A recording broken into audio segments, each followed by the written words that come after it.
மழை தண்ணீர் மனிதனுக்கு மிக முக்கியமானது ஒன்று. மழை தண்ணீரில் தான் ஆரம்ப காலகட்டங்களில் குடிநீராகவே பயன்படுத்தினாங்க. போக போக தான் துறவுகள் தோண்ட ஆரம்பித்தாங்க, கிணறாக மாற ஆரம்பித்தது. இன்றைக்கி அந்த போர்வெல் போட்டு நிறைய இடங்களில் தண்ணீர் எடுக்கிறாங்க. ஆனால் வானத்திலிருந்து ஊற்றப்படுகிற மழை நீர் மாத்திரமே மனிதனுக்கு மிகவும் பிரயோஜனத்தையும் ஆசீர்வாதத்தையும் கொடுக்குற ஒன்றா இருக்குது. மழை நீரில் மனிதனுடைய உடலில் இருக்கக்கூடிய அத்துணை மினரலுமே இருக்கிறது அப்படிங்கிறத கண்டுபிடிச்சிருக்கிறாங்க. அது மாத்திரமல்ல, ஒருத்தங்க மழை நீரில் நனைகிறாங்கன்னு சொன்னால் உடனே அவங்களுக்கு சளி பிடிக்குது அல்லது தும்மல் வருகிறது, காய்ச்சல் வருதுன்னு சொன்னால் அவங்களுடைய உடல் ஆரோக்கியம் இல்லாமல் இருக்கிறதுன்னு அர்த்தம்.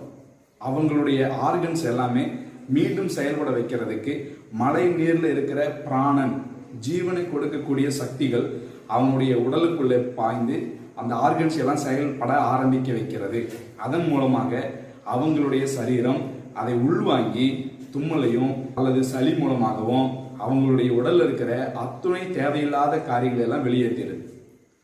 ஆண்டவராகிய கர்த்தர் எவ்வளவு அற்புதமா மழையை படைத்து கொடுத்திருக்காரு பார்த்தீங்களா? மழை நீர்ல நம்ம குடிக்கிற போது அது மிகவும் ஆரோக்கியமானதுன்னு சொல்லி மருத்துவர்கள் சொல்றாங்க. சூரிய ஒளி படாம, காற்று படாம சரியாக மூடி வச்சு நம்ம தண்ணீரை பயன்படுத்துவோம்னு சொன்னா, மழை தண்ணியை பயன்படுத்துவோம்னு சொன்னா கிட்டத்தட்ட 1 வருட காலம் அதை உபயோகப்படுத்தலாம். சூரிய ஒளி பட்டுச்சுன்னு சொன்னா உடனே அது கெட்டு போய் புழு வந்துடும். அந்த தண்ணீரை, மழை தண்ணீரை நம்ம சரியான நேரத்தில் பருகும் போது நம்முடைய உடல் மிகவும் ஆரோக்கியமானதாக இருக்கும்னு சொல்லி மருத்துவர்கள் சொல்லுகிறாங்க. எதற்காக இந்த மழையை பற்றி நான் பேசுகிறேன் என்று தெரியுமா? மழை நீரில் நனையும் போது எப்படி நம்மளுடைய சரீரம் மறுபடியுமாக புதுப்பிக்கப்படுகிறதோ, எப்படி நம்மளுடைய சரீரத்தில் செயல்படாமல் இருக்கிற அல்லது மிகவும் பழுதடைந்த நிலையில காணப்படுகிற ஆர்கன்ஸ் எல்லாம் செயல்படுகிறதோ, அதே போல ஆண்டவராகிய கர்த்தர் தம்முடைய ஜனங்களை, தம்மை நேசிக்கிறவர்களை ஆண்டவராகிய கர்த்தர் சோதனைகளின் மூலமாக அவங்களுக்கு கொடுக்கக்கூடிய சில பிரச்சனைகளின் மூலமாக அவர்களுடைய வாழ்க்கையை புதுப்பிக்கிறார்.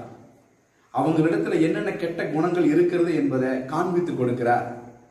முக்கியமான சூழ்நிலைகளிலே தன்னுடைய தவறு என்ன என்பதை யோசிக்க வைத்து அதில் மனம் திரும்ப வைப்பதற்கு கர்த்தர் அந்த காரியங்களை பயன்படுத்துகிறார்.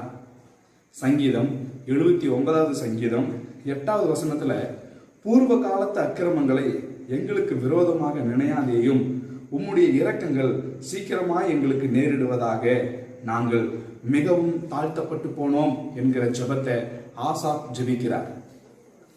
ஆண்டவராகிய கர்த்தருக்கு பயப்படுகிற ஜனங்கள், தேவனுக்கு பிரியமாய் இருக்கிற ஜனங்கள் ஏன் தாழ்த்தப்படுகிறாங்க? ஏன் அவங்களுக்கு பிரச்சனை வருது? ஏன்